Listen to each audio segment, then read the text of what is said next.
don't know what else to say. Have you gone through everything on your list? I just feel like I've got so much in my head that I want to say, but I don't know, like... How to say it? How to bring it out, yeah. So, on the top of your head, what kind of thing do you want to say?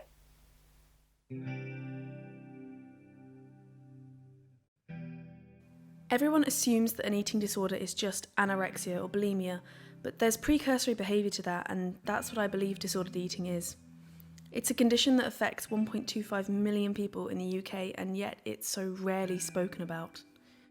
Disordered eating is weighing out everything you eat. It's being proud when you skip a meal and feeling guilty when you don't.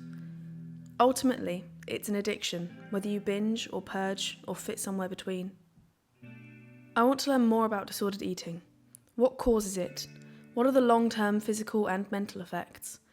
And most importantly, how do we break this endless chain of people developing disordered eating?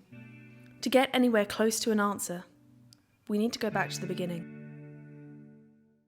So my history with disordered eating started when I was about 17 and I was studying for my A-levels, and I just got really stressed from revision and just the pressure of it all. And at the time I'd just been dumped, and I remember that my ex-boyfriend would always say, "Oh, you'd look so much more attractive if you lost weight," and it always made me feel like my body just wasn't good enough.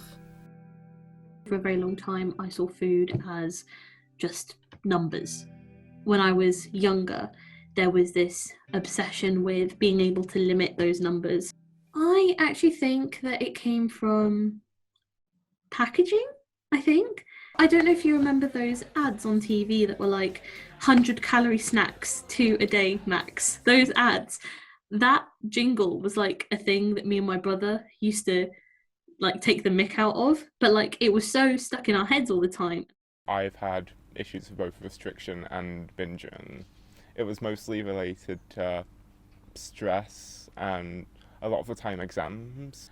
When I had so much going on and something would tip me over the edge, it was the only thing I could control. It's only in retrospect that I've realised that I was doing it as a coping mechanism.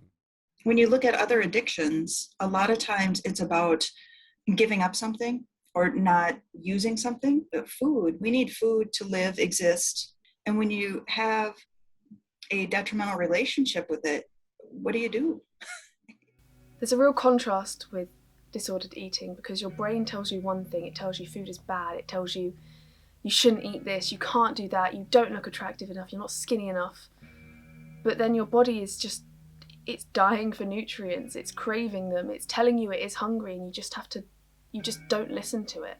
And you should be listening to it. You know, we tend to think of young women, you know, when you say disordered eating, that's usually the first thing people think of is young women. It's not just young women. It can span, you know, all different cultures, all different gender identities, all different ages. And once it takes hold, you're in a battle, a very personal battle, a very difficult battle. In secondary school, we were taught about anorexia and bulimia, and they always showed us these images of thin, really, really skinny, like skeletal women. And because I never fit into that, I never thought that I was worthy of help, that I deserved the help that I needed. It's confusing because it starts out so innocently and it just spirals because you think you're doing fine, you're losing weight, you're doing what everyone tells you is good for your health.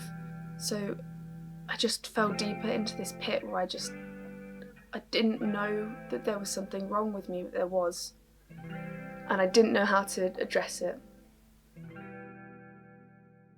I was so anxious to go downstairs and get the food that I had because I was lodging with somebody else, and I didn't want to have that confrontation of like, okay, you're coming down to eat again. Like, I didn't want that, so I would have food in my room. And I remember coming home to see like pizza boxes and like boxes of chips from like Nights and Nights because of the way I'd ordered it, so that I didn't have to go downstairs and get it. And I remember looking at it when I came home and I was like, I'm actually pretty horrified with that and I want to stop doing this.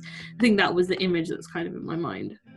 I'd wake up hungry, have after having not eaten for the past day, and my whole day was me thinking about food.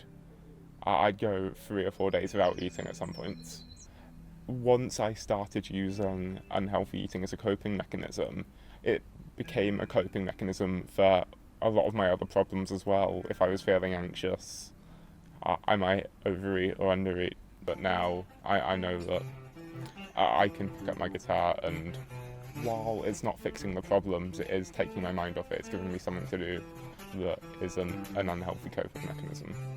But once it became a part of my life, it was very hard. It was a very hard habit to cut. The turning point for me, when I realised that I needed to fix my way of thinking, was at Christmas of 2020. So I went to my dad's for Christmas dinner, and my sisters were there, and my dad gave us some presents. And pretty much all of them were food related, which I would never have thought about before. I would never have panicked about it before.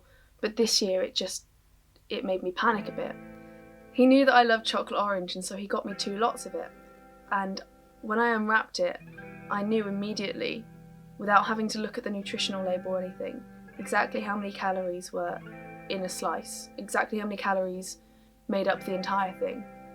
And I think that was what made me realise that this love that I'd had for food before, where I enjoy the passion, the culture behind it, it had been overshadowed by my fear of food. I couldn't even look at my favourite chocolate anymore without wanting to cry and just run away from it all. And that was the point that I knew I needed to change. While you may learn to manage what you eat, how you eat, when you eat, it still is something you have to think about every single day. Most of the folks that I have worked with that have had eating disorders have been very intelligent. The majority tend to be overachievers, very invested in doing well, appearing well. I was determined that the more exercise I did, the slimmer I would get, and the more, stereotypically right and perfect my features would become. And when I didn't see that happening, and in some cases I saw the opposite happening, it really stressed me out. Like, I was like, okay, so I need to eat less then. I definitely have tried to use exercise as an alternative, but because of the lack of immediate results I saw in my body, it was never something I stuck with. I'd feel worse about myself for not having improved, and as a result fall back into disordered eating. I don't think healthy eating is a bad thing or exercise is a bad thing, but we've got it so focused on you eat healthy to lose weight, you exercise to lose weight. And that adds such a pressure on people where they feel like they have to diet, they have to calorie count, they have to obsessively exercise, because if they're not losing weight, then what's the point?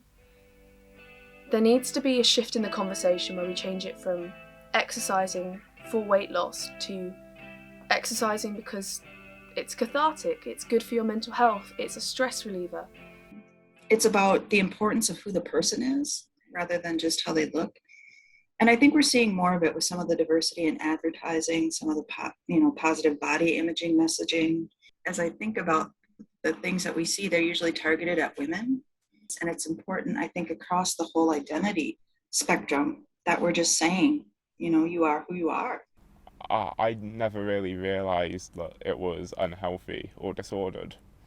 And that might be because of the lack of education surrounding men's eating disorders. Had it been something that we'd been spoken to about, I might have been able to identify the problem sooner. With men, it comes from insecurity, it comes from body image. I think it stems from a lot of the same messages and things. It's harder for them to talk about it. I don't think they have the same vocabulary as women necessarily. We tend to talk to young women or folks who identify female with more emotion, about more feelings, and we don't tend to have as open of a conversation with young men. And I think maybe if those conversations started earlier and that vocabulary development started earlier, I think that would help. I feel like there is a stigma especially talking about with other men. Eating disorders aren't nearly spoken about as much as they are with women, and it is something that needs to be changed, be that through better education in schools or even just providing a safe space for people to talk about the issues they're going through. Somehow, in the same way that we see, I think of the Dove ad. Have you seen that one with all the Dove soap ad? There's all those different size women. Yep. I think, wouldn't that be great if something like that was available for a male hygiene product? You know, all different size men. I think the other thing too is that professional athletes send a strong message about exercising and that kind of thing. And maybe if they started having some conversations, some real conversations about, you know, just overall health in general. Like, to come back to the 100-calorie snacks things, like, yeah, sure, they're good for you, but they're not the only snacks that are okay to have. But there's a lot of manipulation of the truth, which sometimes isn't lying, but it's still manipulating the truth. People need to take a hard look at what actions have I done, whether intentional or not, to reinforce this thinking, this belief, these actions. I think family especially needs to be part of the treatment program. And I think for people to understand that you don't just go to treatment and come back and you're fixed. Really oddly, and maybe kind of like controversially, TikTok is helping, which I don't think a lot of people expect, especially with the amount of like really unhealthy discourse that is on there at the moment, when women are comparing sizes of jeans from different brands and how we'll have like a range from like 12 to 20 and they all fit them. Videos like that helping me with body image. If anything, my relationship with the numbers has changed. I now look at it as, okay, I'm doing really well, I'm going to hit this goal. Like, I don't see it as a bad thing to hit the number now. I see it as like, I should hit that number because that is what I need to eat. There's this anti-diet diet called intuitive eating, and the whole premise of it is eat when you're hungry, stop when you're full. There's no good foods, there's no bad foods. You just eat what you feel and don't feel guilt. And I went, is that not just eating? Is that not just what normal people do? And I realised the fact that we've had to put a label on what eating is just proves to me how big of an issue disordered eating is. People have become so used to not doing what is good for them. The higher the number does not mean that it's worse for you. Sometimes it's the right thing to eat more was like a bombshell for me. Oh, you know, sugar is bad, fat you shouldn't have.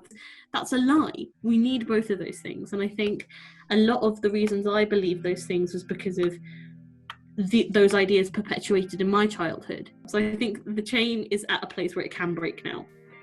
You're not alone. There's lots of other people going through the same thing, not only with eating issues, but with other things that you're facing too. You're not broken.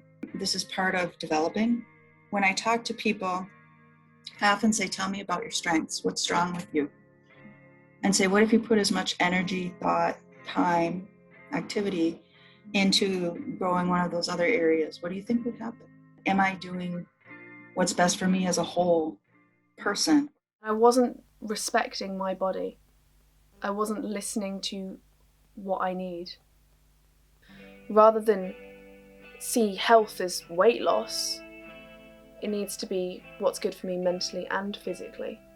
Where is that balance in between? Okay, now I'm done.